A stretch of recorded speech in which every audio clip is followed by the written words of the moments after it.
All right. I want somebody to share out. So raise your hand and I'll call on you. All right. Who has a favorite place?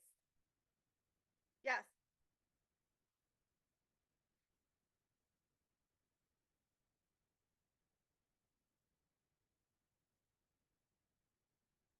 That's awesome. And DC, if you didn't know, has a very structured way of how the streets are named. You probably know that, but if anyone's into urban design, it was pretty cool how it was designed. Yes. Okay. I go to school up in the suburbs of Boston, and so I love that I can just easily transport into Boston and just get around basically the entire hemisphere that is Boston.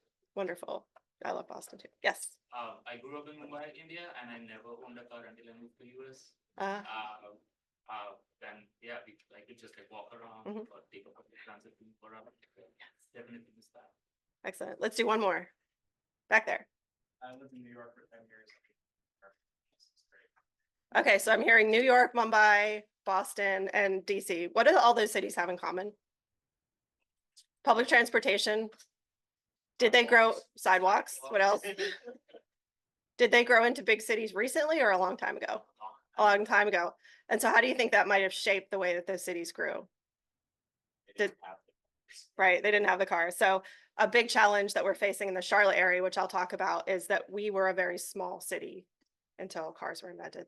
We grew large in the middle of the 20th century, and that really shaped a lot of the challenges that we face today. So we're going to talk about how are we doing on sustainability? How did we get there?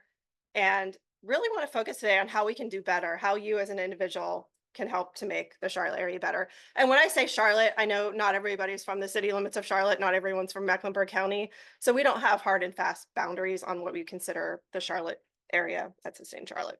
Oops.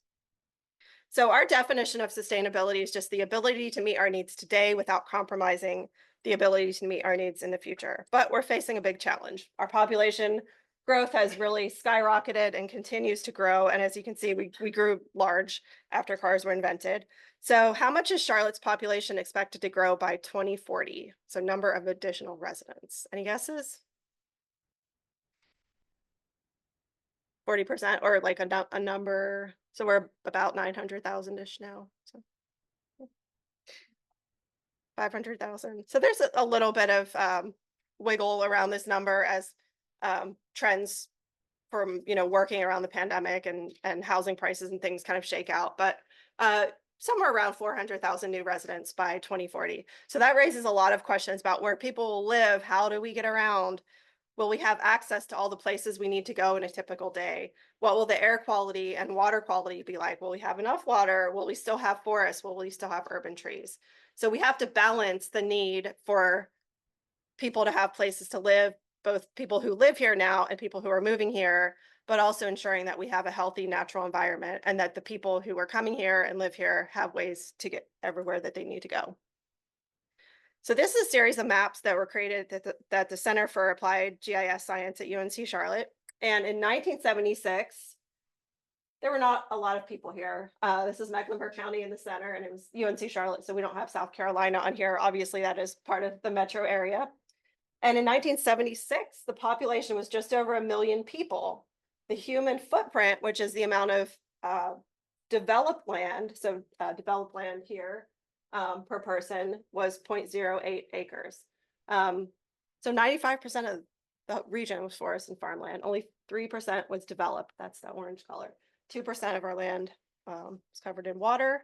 By 2006, getting our time machines and pretty different picture, right?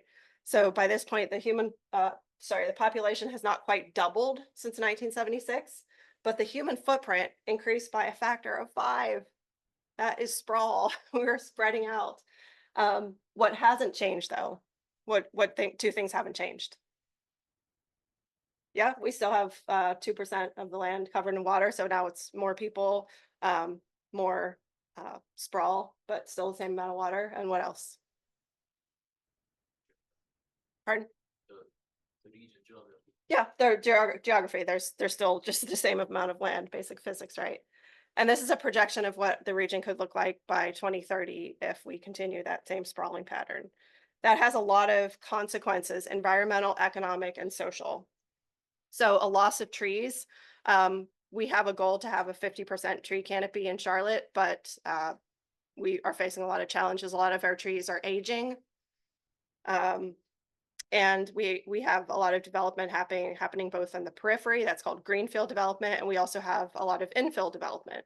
So in general, infill development is more sustainable. We can grow more upwards than outwards as a city, but we still need healthy urban trees. We need tree shaded streets so that people can walk and ride bikes and ride public transportation. Just on Monday, we had some new interns start at Sustain Charlotte, and we walked 10 minutes to lunch, and we were coming back, and we came back a different way than we went. And just by instinct, they all went to the side of the street that had the street trees, because they really are an important part of our transportation infrastructure. They're not just decorations. And the importance of trees is even more important as the impacts of climate change become more pronounced. We also have a lot of challenges with pollution from creeks, as the amount of paved surface, impervious surfaces, rooftops, parking decks, roads increases. That disrupts the natural water cycle, where rain falls from the sky and is absorbed by the vegetation and slowly comes into the creeks. When it hits a paved or impervious surface, it has nowhere to go. It just goes, follows gravity. It goes into the creeks. It picks up whatever contaminants are on the ground, and it does a few things. It causes chemical pollution.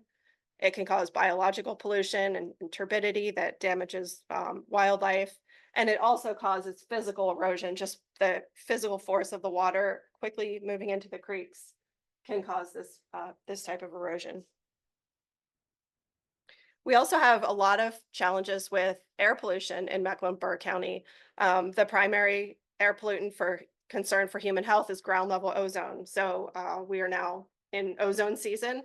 It doesn't come directly out of the tailpipe of cars, but it comes, the chemicals that come from tailpipes of cars in the presence of heat and sunlight forms that ground level ozone that's so damaging to the lungs, especially of children, older people, people with chronic health conditions. So ozone way up in the atmosphere is good. It protects us from UV light. At ground level, not so good. And so road transportation produces over a third of greenhouse gas emissions in Charlotte, which is this gray here. We don't have a lot of heavy industry like some counties do. So if we can really address the greenhouse gas emissions that come from driving vehicles, that is the single most impactful way that we can reduce our impact on climate change in the Charlotte area. And that's why we're so passionate about it. And of course, all these other areas matter too. So, residential, there's a lot of things you can do at home to reduce your carbon footprint. We're mostly going to talk about things we can address through transportation and that alignment with land use. So how do we get around? In a sprawling community, we tend to have to drive more. In a more compact community, it becomes more feasible to walk, to ride bikes, to ride public transportation. There's also a lot of economic sides to lack of transportation and sprawl. So we are dead last among the 50 largest US cities for upward economic mobility of children born into poverty. And in general, the Southeast is not doing well. So this is from the Equality of Opportunity study that was done in 2014. So compared to anywhere else in the country, if somebody is born into poverty in Charlotte, they have a lower chance of coming out of poverty and reaching the top 1/5 of the income bracket. And so you're probably wondering, like, why is she talking about upward economic mobility? This is supposed to be about transportation, right?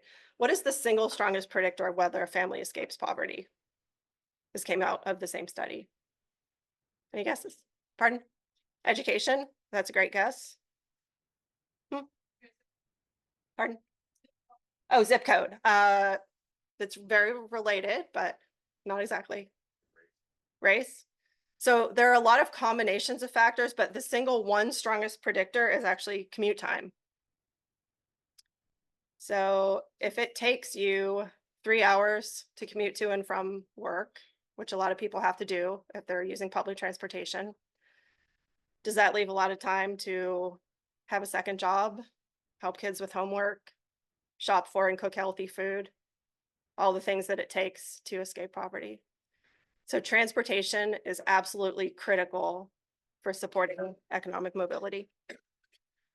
Also, the land use needs to be aligned with the transportation so that people can actually get to jobs. If all the housing is so far away from where the jobs are and there's no transportation connecting people, there's a spatial mismatch between housing and transportation.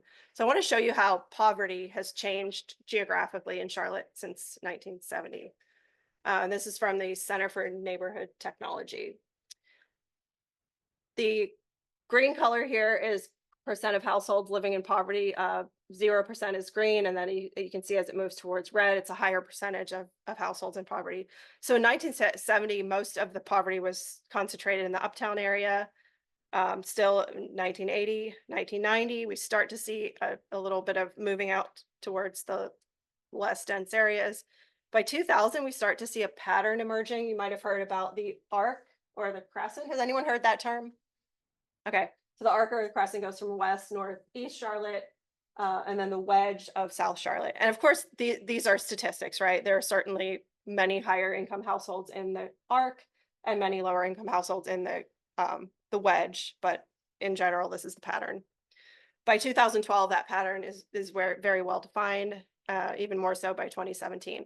And so I also want to point out on here, this is the Blue Line light rail. This did not exist back in the 1970s. And of course, the highway network as it exists now was not fully there, but that's there for reference to kind of to orient you. So, whoops, go back. Okay. So if you are a household in poverty and you live along the Blue Line light rail, you may be able to not have a car and still access a lot of opportunities because that train can get you to a lot of places. If you live somewhere down here and you live in poverty, or you live up here and you're in poverty, you may be very far from a bus that you could walk to, or you may be on a crosstown bus that doesn't connect to a more frequent bus, or it doesn't run after 6 or 7 p.m. So there are a lot of places in Charlotte that may have affordable housing, but if they don't also have access to affordable, accessible, safe transportation, then is that really affordable housing?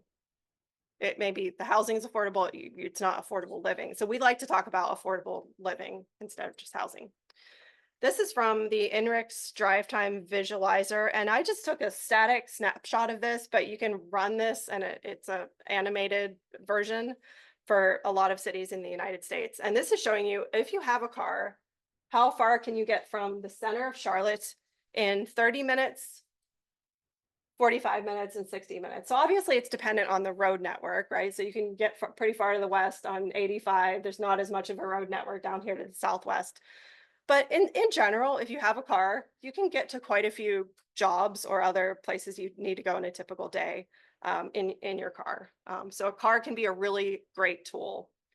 I'm not anti-car. No one at Sustain Charlotte is anti-car. Most of us have cars because it's still pretty challenging to get around in Charlotte if you don't have one. But I encourage people, think about a car as a tool, right? A hammer, I have a hammer at home. I could use it to smash something up, or I can use it to build something. So a car shouldn't be a requirement to have access to opportunities and a great quality of life. It's a fantastic thing for me to be able to take a road trip to the mountains or to take my dog to the vet. I really don't want to have to take it every day to get to work. Fortunately, I live along the number 16 bus line, so I can take that instead. But for many people, they don't have that option yet. So another little trivia question, what percent of household income is spent on transportation for a median income household in Charlotte? So that household where 50% of the households are earning more than you and 50% are earning less. Any guesses on what percent of income is spent on transportation? 19? 30? One more. 20. You're all pretty close. 22%. So for the median income household, 29% is spent on housing, so that's the highest, but second after that is transportation at 22%. That's a combined total of, what is it, 51%? Yeah. So the threshold for affordability is 45%, so we are over that. And that means that a lot of households are cost burdened just to meet those two basic expenses. And that's for a median income household. A lot of lower income households are spending even a higher percentage than that. So if we can address at Sustain Charlotte that 22% by really advocating for better transportation. There are a lot of folks that are working on affordable housing, and we fully think that that's important and support them. The way that we are really trying to focus in and make a difference is bringing down that 22%. Okay. So if you don't have a car and you're relying on public transportation, this is also from the Center for Neighborhood Technologies Urban Opportunity Agenda. And if you want this presentation, I can definitely email it to anyone afterwards. To get to a entry-level job that requires an associate's degree or less, this map shows you where you can how you can get to that job. So the way it works, basically drop a pin where you live. So I'm kind of over here, and the color that is underneath the pin shows you the number of jobs you can get to within a 30-minute transit commute. So there are some maps out there that will show like this whole area has access to transit, but it may be a 1 hour or 2 hour trip once you combine some of those connections in. So it's really important to know where people actually have that frequent walkable access to public transportation. So as we talked about, like even in the wedge of South Charlotte, where it's predominantly higher incomes, there are still areas that are essentially transit deserts. And a lot of that, if you're familiar with that area, do any roads like run on a grid pattern down there? They're all tangled up. It's a very kind of suburban road pattern. That makes it really hard for cats to be able to run a high frequency bus route there. There are a lot of cul-de-sacs, which are no longer allowed in Charlotte. But it would be easy to look at the map and just say, well, let's just run a bus down there, but then look at the street network. And because the development is so sprawling, those buses would have to spend a lot of time kind of weaving in and out. It would take forever to get anywhere, and they wouldn't even be able to pick up that many people because the neighborhoods are pretty sprawling down there. We also have a lot of streets that were just built in a way that did not even accommodate people walking and biking. Really between like the kind of mid 1940s and, depending on the city, some are still doing it, but the 1990s, streets were just designed without any consideration for walking and biking. We have a lot of examples of this in Charlotte. It tends to be the higher speed streets. And so we have decades of backlog of sidewalks that need to be built. We still have a lot of intersections on major roads. Like I live near South Tryon on Tyvola. It's a big wide intersection. There's, Revolution Park over there that I'd love to be able to walk to, but it's so dangerous because there's no pedestrian signal at that huge intersection. And that is just the story all throughout Charlotte. So the needs are vast. Also, when people are walking and biking, they're much more vulnerable to being hit and killed or seriously injured in a crash than people in a car. So this is data from Charlotte DOT, and people walking and biking are involved in less than 3% of crashes, but they account for nearly a third of traffic deaths, right? And it makes sense when we're not enclosed in a car, we're physically more vulnerable. So we really think that our streets should be designed for everyone. Our streets are our largest shared public space in the United States. There's more surface area of streets than there is of parks. But are the streets designed equitably? No. And fortunately, Charlotte DOT is doing a great job of building, when they do build a new street or resurface a street, they make it work for everyone as much as possible. But we have such a legacy of decades of designing just for the needs of people in cars. And the irony is a lot of those streets are really not even safe for people in cars because they prioritize speed over safety. So how did we get ourselves into this mess? We'll spend a little bit of time on this before we start talking about some solutions.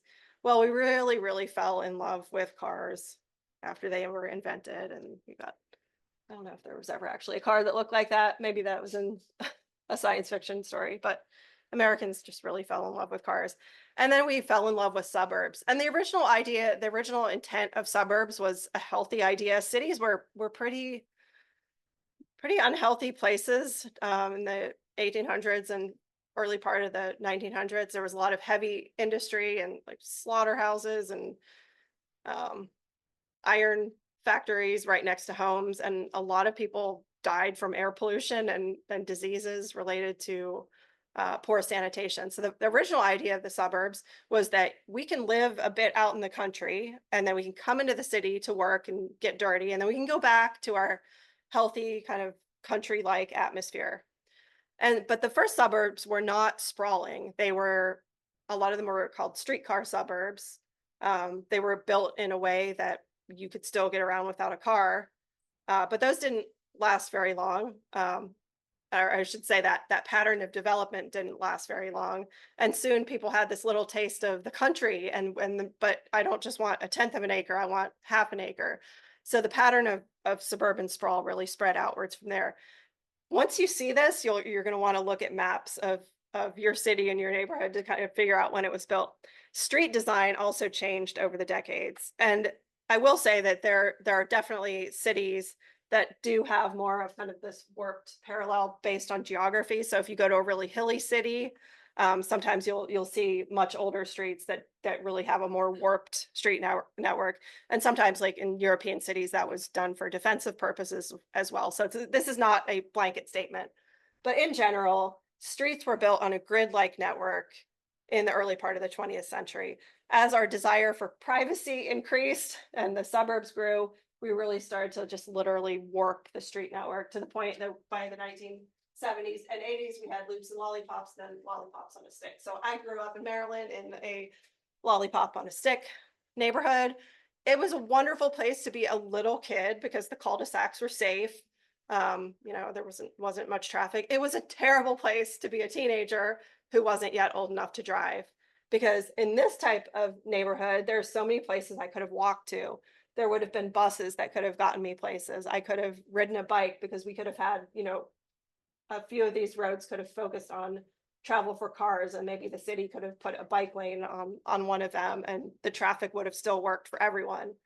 But instead, I was kind of stuck in Candyland over here. Fortunately, when I was in 10th grade, my family moved to Pennsylvania, to a small town, and I was able to walk everywhere that I needed to go.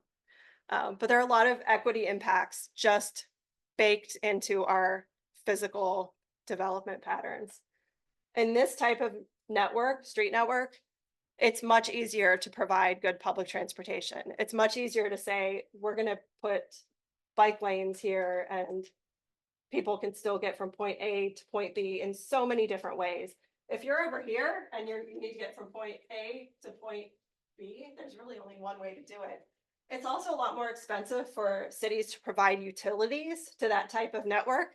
So typically what will happen, right? The developer will come in and build it, and then we'll turn it over to the city to maintain it. So we all take on the cost of sprawl. It's also a lot easier to build upward than outward in this type of pattern. So we're going to talk about how can we do better? What if we really valued walking, biking, and public transportation as freedom? Sprawling development really requires us to spend a lot of time getting from place to place, whether that's in a car or whether that's on public transportation. So this is just an example of a person who would maybe drop his kid off at school, drive to work downtown, pick up groceries on the way home. But because everything's so spread out, there's not a feasible option to walk, bike, or ride public transportation. This is from the Driving Down Emissions report from Transportation from America, which really focuses on the link between transportation and climate change. Contrast that with somebody who is able to live somewhere where her granddaughter's daycare, her work, and her groceries are all pretty close. So maybe she still has a car, but when she's at work, she's able to get to a few of the places by walking. And at the end of the day, it's a quick trip home, and she can easily take care of her daily needs with minimal or even no driving in some cases. So at Sustain Charlotte, we really focus on a smart growth approach. Very simply, this just means that we grow our community in a way where walking, biking, and public transportation are options, and having a car is not a requirement to get where we need to go. And there's a lot of elements that go into smart growth. So it can happen in a small town, it can happen in a big city, but typically in a community that's growing in a smart way, there is space for everyone. There's space for people in cars, people who are riding public transportation, on bikes, walking, people of all ages and abilities, so children, older adults. There's vibrant businesses, there's freight being delivered, and the street is designed to accommodate all of those needs. And it's not that every single street on your grid pattern has to have a bus running on it or has to have a bike lane. But if a city is developed in a smart way, within a walkable area, we have access to all of those different forms of transportation. And people have affordable places to live. So I want to talk a little bit about some of the plans in our area that you can help advocate for the implementation of. I will say the Charlotte area is fantastic at creating really good plans, getting public input. In general, we create good plans. There's some exceptions, and they're all living documents that for the most part can be adjusted. What we're not so good at is fully implementing those plans and making sure that they have the funding to get across the finish line. In 2021, Charlotte passed the Charlotte Future 2040 Comprehensive Plan. This is a vision for how the Charlotte area is going to grow in the coming decades. Before this plan was passed, we didn't have a vision for growth since 1975. There was a zoning ordinance, there was a stormwater ordinance, a tree ordinance, but a lot of the ordinances were outdated. They hadn't kept up with best practices from other cities, and some of them were even contradictory. So it was time for city leaders to come together and really put together a vision and a plan for how we would grow. So they went out and got a lot of community input.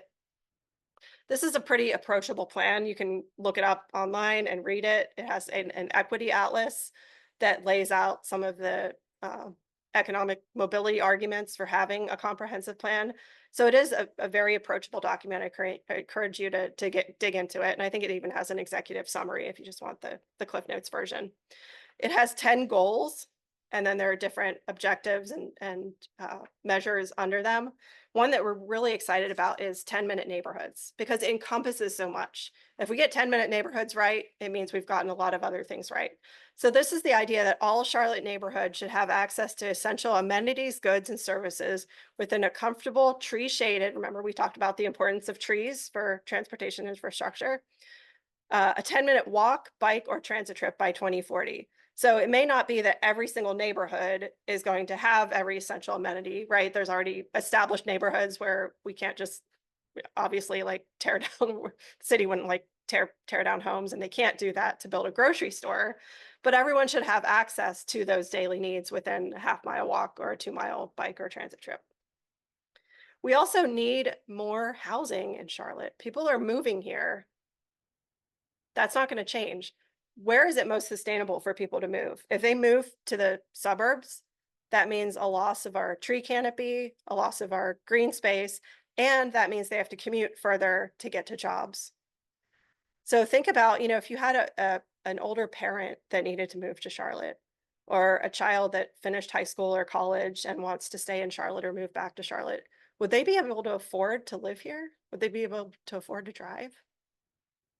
Right? So there's a lot of challenges with growing in a sustainable way. People tend not to like change. We look around our neighborhoods and sometimes, we've been there for decades or we just moved and we don't want it to change. But cities either grow or they die. They don't stay static. So if we want to grow, let's do it in a healthy way and make sure that we have places for our neighbors to come in and live. If we look at a lot of Charlotte's historic neighborhoods, so West End, Dilworth, Myers Park, Elizabeth, there are so many, these are all quadplexes. They fit in so well with the existing neighborhood that a lot of people don't even realize until they take a closer look that there are homes for 4 families under that roof. And Charlotte passed the Unified Development Ordinance in 2022, which now makes it legal to build duplexes and triplexes. There are going to be some changes probably to the triplex rule on lots that previously only allowed single family homes. So it doesn't mean that you can't build a single family home. It doesn't mean that you can come in and build a triplex that would be massively larger than a single family home. There's still setback requirements, there's height requirements, so that those duplexes and triplexes that are built will fit in with the existing character of the neighborhood. And one argument against them is well, just go to Myers Park or around the Little Sugar Creek Greenway. A lot of they're not duplexes, they're duets, right? Are they affordable? No, I can't afford that. But across the city, there will be more opportunities to build more types of housing. And like everything, there's a potential downside to this. There are a lot of neighborhoods where the land is undervalued. A lot of people are in homes that are in need of repair, and they're, basically kind of predatory investors that are coming in and buying up large areas of single family homes and tearing them down to build duplexes or other things that they may get rezoned. So, like I said, the Unified Development Ordinance, like every plan in Charlotte, needs to be a living document. And the city needs to keep an eye on that and make sure that the process isn't being exploited. But we think it is a very valuable tool to increase the amount of housing that we have that can also then increase our density so it becomes more feasible to run public transportation and get more people on buses per hour. And also just physically give people places to live where they don't need to drive as far. So Charlotte also passed a strategic mobility plan in 2022. So the comprehensive plan is that big picture. How do we want to grow as a city? The strategic mobility plan is really focused on moving people. So the goal is to move more people by walking, biking, public transportation, carpooling, greenway. So that includes the road network, bicycle network, walkability, the greenway system, which is managed by the county, the bus system, and rapid transit. So I want to point out, when you advocate for something, it's really important that you are advocating to the right person or group of people. If you want a greenway in your neighborhood, city council member may be able to give you some information, but it's really the county commissioner you need to talk to, because the county manages all the parks and greenways. If there's a sidewalk that needs to be fixed, if it's just a couple of little panels that are off, you can call 311 or go on the app and report that, and it'll probably get fixed pretty soon. If there's a big stretch of road that's missing a sidewalk and you and your neighbors think that's important, you need to talk to your city council person, because Charlotte Department of Transportation manages roads and sidewalks. So one of the most important things when you advocate is just to know who to talk to, and don't let it stop you, right? If you don't know who to talk to, you can ask your city council member about the greenways and ask them the question of, are you the right person to talk to? They appreciate the candor. They are happy to help connect you with your county commissioner. That was a little aside about effective advocacy. So population growth requires innovation and investment and commitment to implement policy. If our population continues to grow at the present rate from 2023 to 2040, we would need to double our road capacity. Right now, about 76% of people in Charlotte drive to work alone, and it's projected that we would have a growth of 82% more SOV trips. That means single occupancy vehicle, one person driving alone in their own car. According to the strategic mobility plan, if we invest in walking, biking, public transportation, working from home, public transit, we would not need to widen and build as many new roads. The goal is to have 50% of those trips taken by means other than driving alone.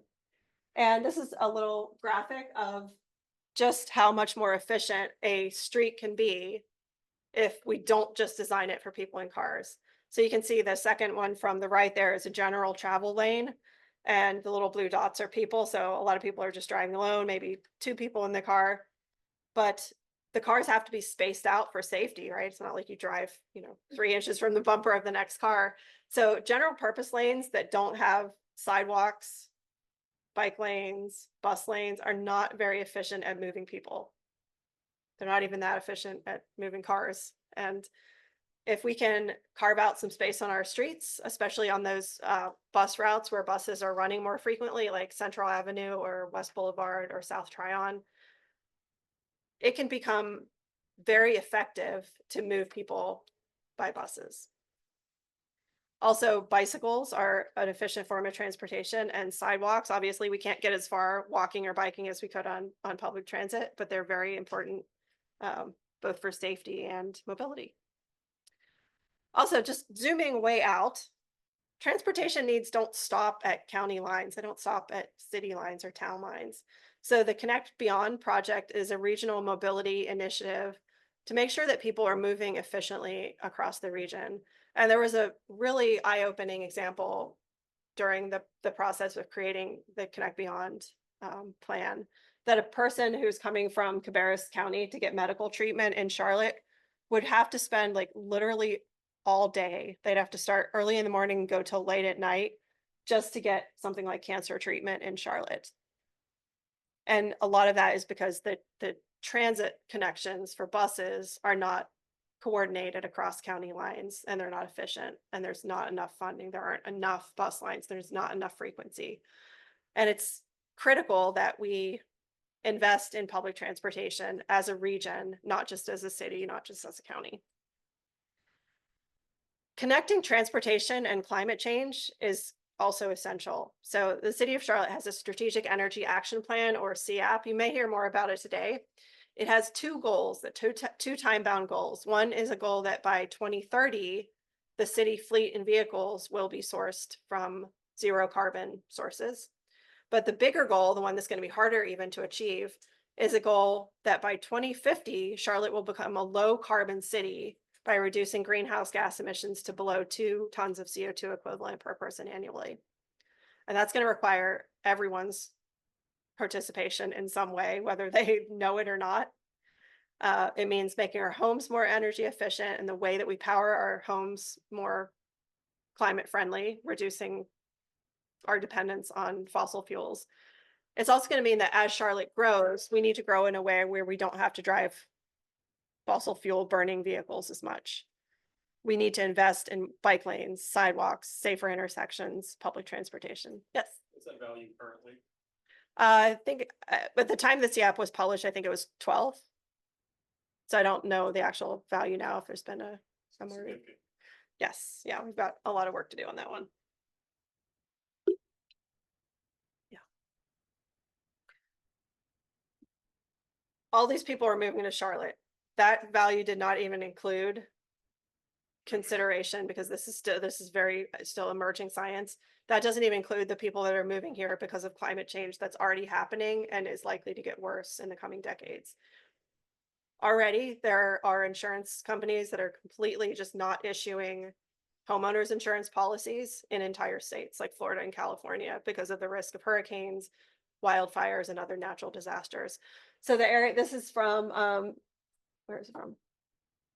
It was shown at the Congress for New Urbanism from, the Place Initiative. So the areas in gray are the areas where it's likely to still be comfortable to live in the coming decades.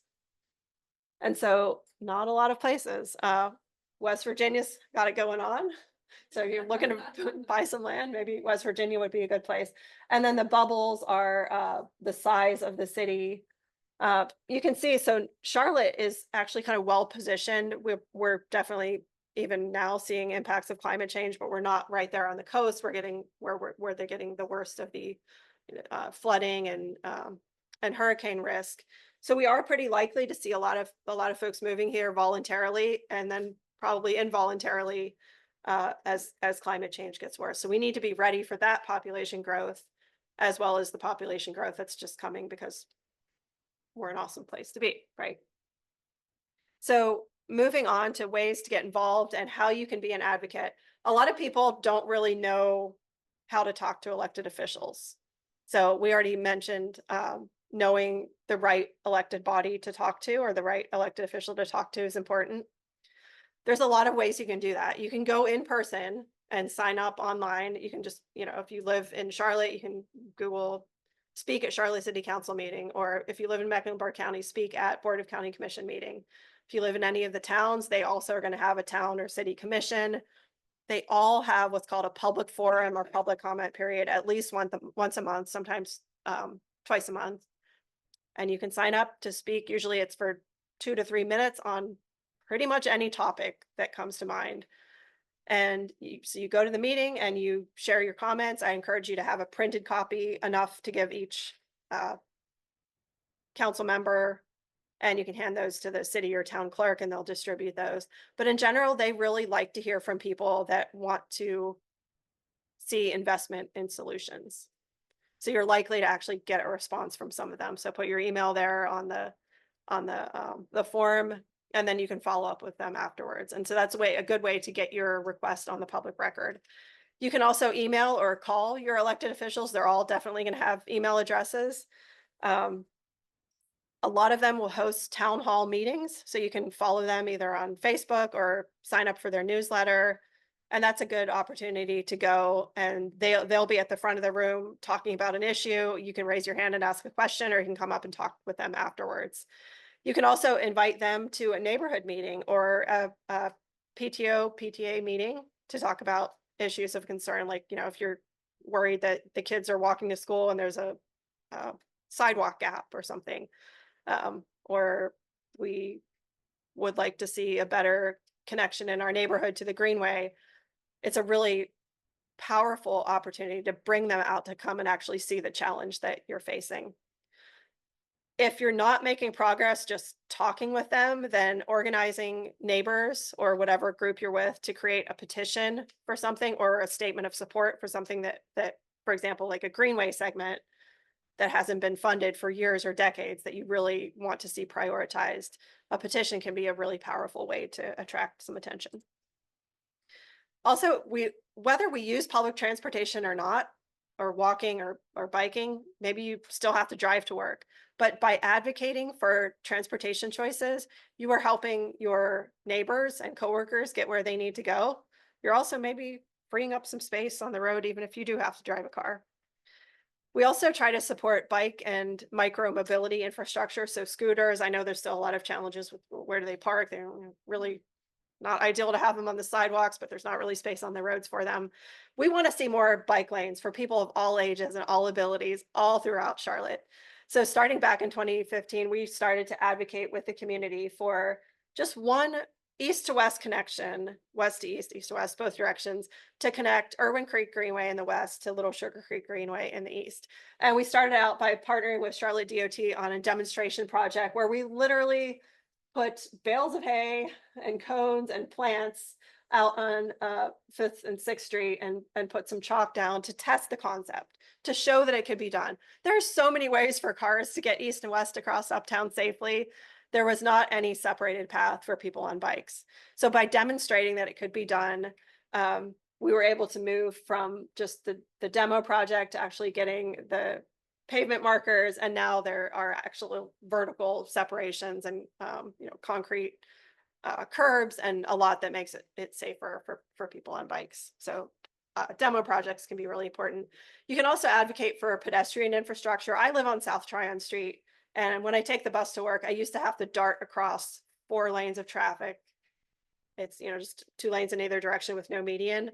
Something as simple as a pedestrian refuge island, which it is what it is, but it just sounds terrible, like shelter in the middle of the road.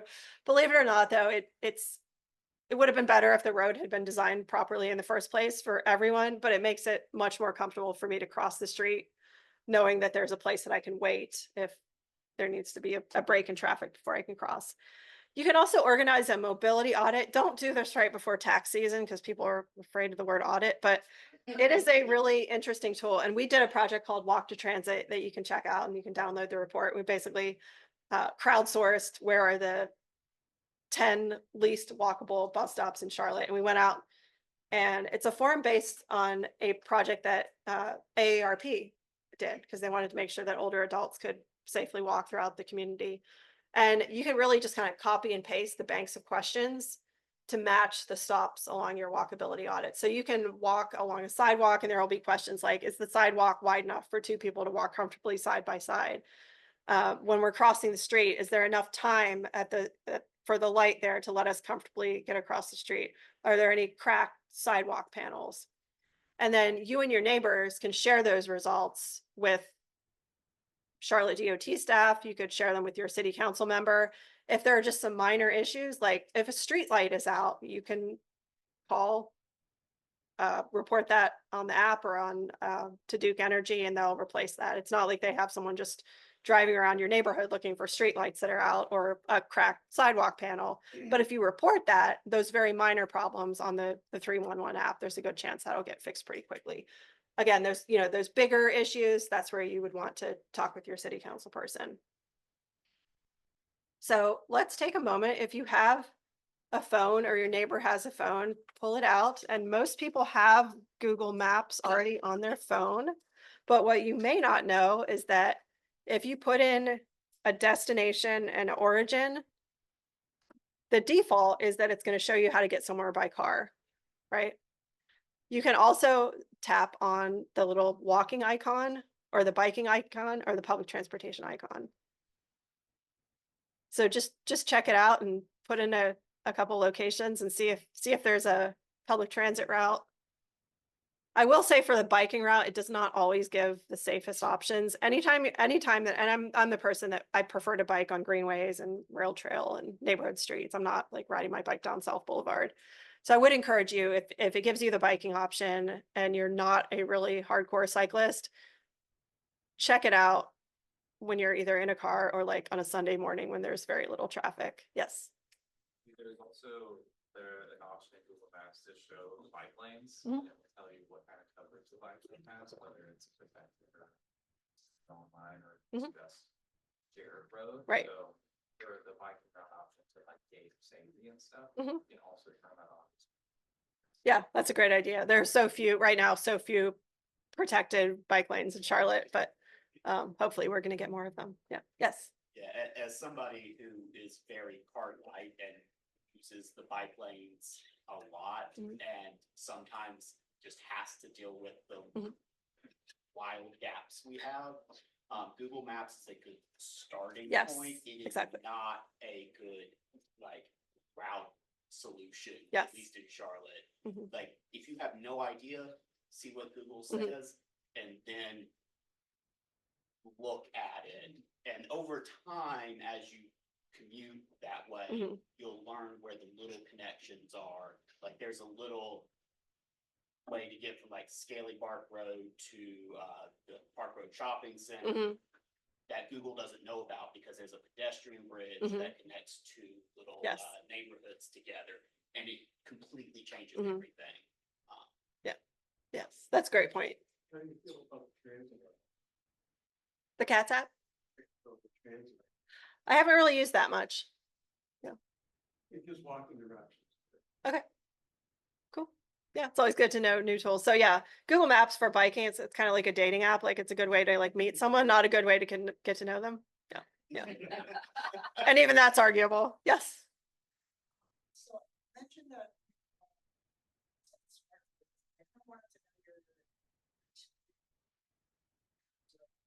How it's addressing a lot of housing being bought up by these large companies that are upping the prices of a lot of the areas and that's actually.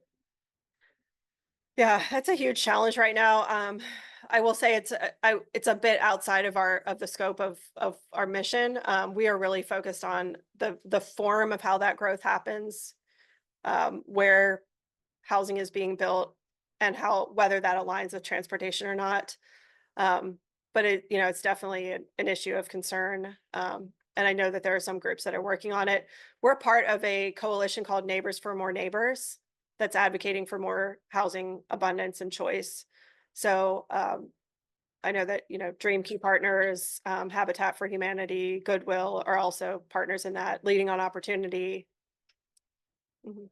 Yeah. And then also, in terms of talking about the 15-minute cities or the 10-minute Mhm. cities, sorry, how are you addressing the already established city areas and some areas that are already zoned for the historic district or things that need to be addressed, like those community members who are in those dilapidated housing situations and they need to restructure. Mhm. Let's see. I know that I think Habitat has like a critical home repair program. So again, that's not something we work on directly, but we want to make sure that those areas are served well by transportation choices because it is expensive to have to maintain a home. And then on top of that, to pay for transportation. So again, like we're really more focused, I would say, in that situation on the transportation side of it, but working with our partners from Neighbors for More Neighbors to support that. Yes.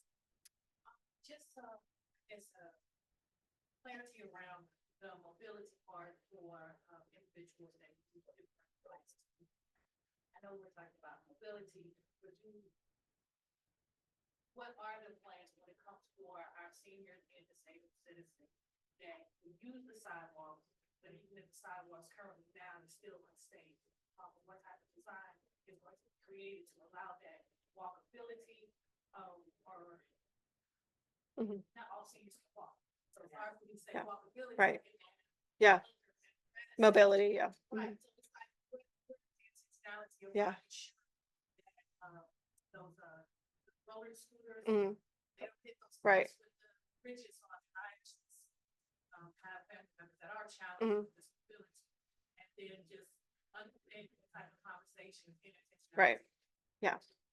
So small scale, if you see, and I was walking here on Carson and there's a place where a big tree was planted way too close to the sidewalk and it's lifting up the panel and there's a gap, like call 311 about that type of thing, take pictures. Bigger picture, I'm very disappointed because sidewalks are massively underfunded in Charlotte and our city council is about to vote on a budget. The proposal, yeah, so Monday is critical. The proposal was that sidewalks would get $50 million of funding over the next 2 years. They've slashed that to $20 million. That is devastating. We need to be catching up, and now we're getting even further behind. So there is a plan, but it's not funded at the level it needs to be. So I would really strongly encourage you all to, if you have a chance, email your city council members or call them this weekend and let them know that it's not acceptable to cut that transportation funding. Yes.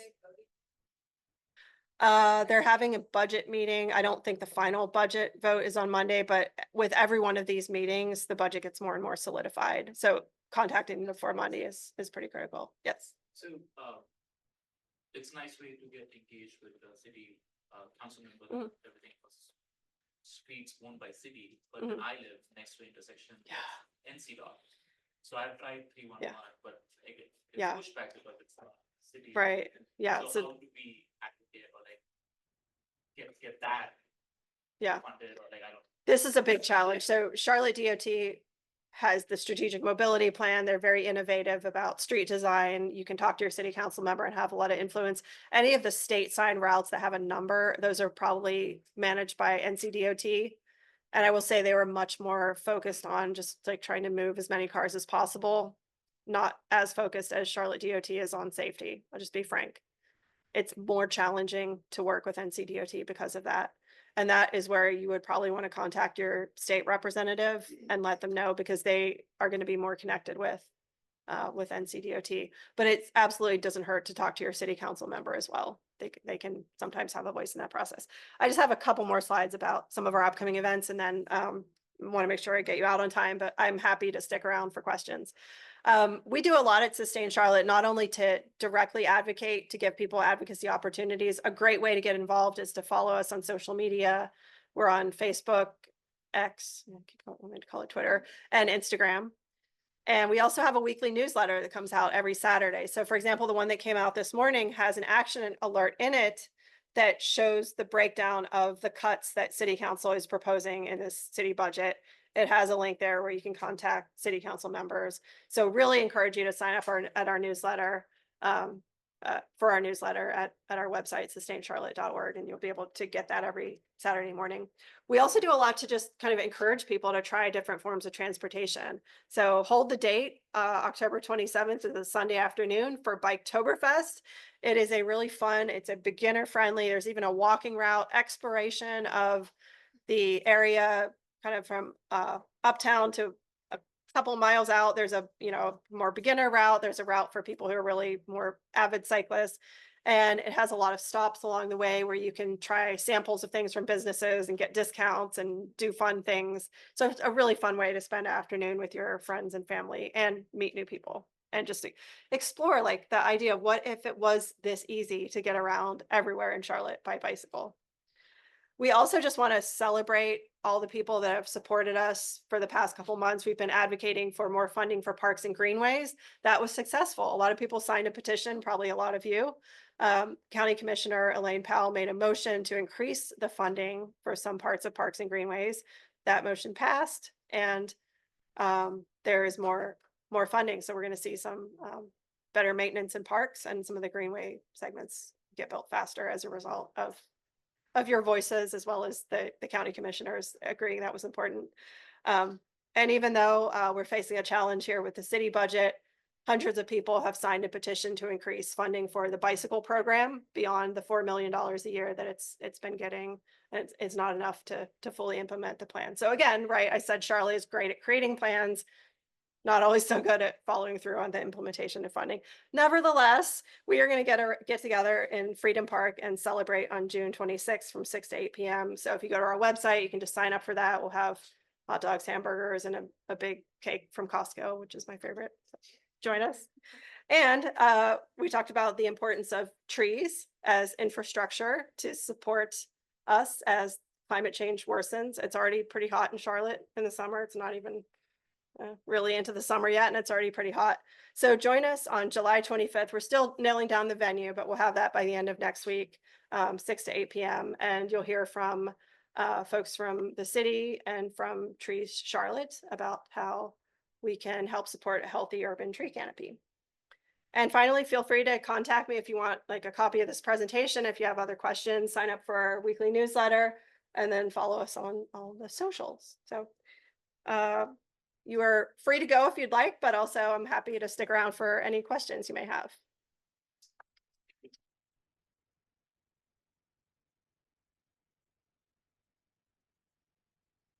All right, any questions? So like a definitive list of the bike infrastructure that exists within Charlotte, like a map that has all the bike lanes, Oh, and all kind of like these connected pathways that he was talking about. I don't know if there's one map that has all the greenways and all the bike lanes, because the greenways are county and the bike lanes are city. I mean, maybe the best would just be like Google Maps with layers. There's a couple places, and I'm blanking on where they are, but there's a couple ones that are better. Okay, better than Google or Maps. Looking, they don't do routing. Yeah. But there are a couple maps. Mhm. Mhm. Yeah. Because like you said, there's a lot of neighborhood connections. There's that kind of back way to get over to Park Road Shopping Center that may not be as visible. So a lot of it is kind of crowdsourcing and talking to people that use the routes. That's probably really the best way, is to get to know people who live and work near you, and just find out what routes they take. Because a lot of times it's not even intuitive that maybe I could actually get across this auto dominated landscape without a car, but there's often a lot of little back secret ways. routes, Yeah, like there with, are. like, fries and things, Mhm. like, why did that Oh, bike yeah. existed, or this Right. pathway? It's never evident from the map. Yeah. Another question about pivoting to the whole like budget cut scenario is, I guess, are these cuts due to insufficient funds, or are they reallocating that towards something else? So there's a proposal to increase property taxes. There's also a lot of conversation about a potential countywide sales tax to support mobility. That is definitely needed, and the details are still being ironed out. So I think some of the council members likely are assuming that tax increase will happen, but we wouldn't even get revenue from that funding until well into the budget cycle that they're voting on now. So Or, like, we'd be are setting these ourselves funds further back. insufficient? Essentially, they just don't have. I don't enough think there? so. Okay, I mean, so they there's have the yeah, option to raise property taxes.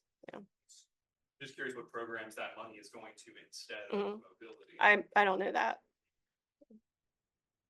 Anything else? Yes.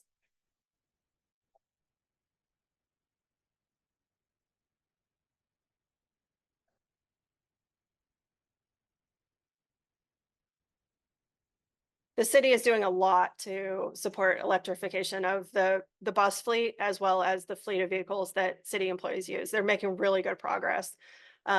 Really being innovative. We are getting our first all-electric fire station, which is going to be kind of close to me in Steel Creek. Very exciting. They're testing out even police vehicles that are electric.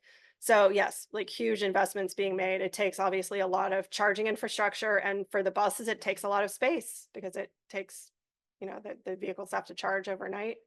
That creates some space challenges at the existing facilities, but a lot is happening to support that. Yes.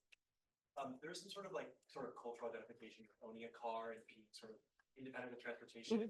How does Stay in Charlotte sort of attack that ideology, especially when in neighborhoods that don't have access to high levels of transportation, or may not need that access, may not need to be able to afford it because they already own a car, or for whatever reason. So is there any sort of research or anything that you guys are doing to sort of talk about, even if you own a car, even if you don't need to, use public transportation, even if you're in a higher tax bracket, how can we encourage those people to use public transportation? Because honestly, those people are voices that really. Right. We just published a series of stories of people who get around without using a car. Some of them don't own a car. So if you look back through our social media, you'll see some of those. But yeah, we just need to normalize walking, biking, public transit.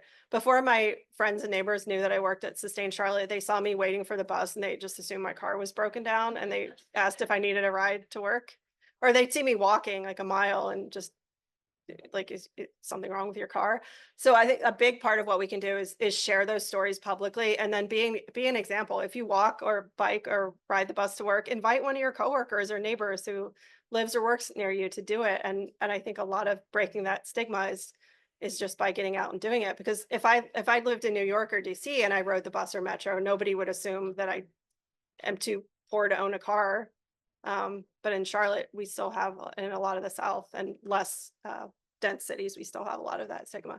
I'm gonna take a little break to let folks go since we are at time, but happy to answer questions up here. I'll stay as long as you want.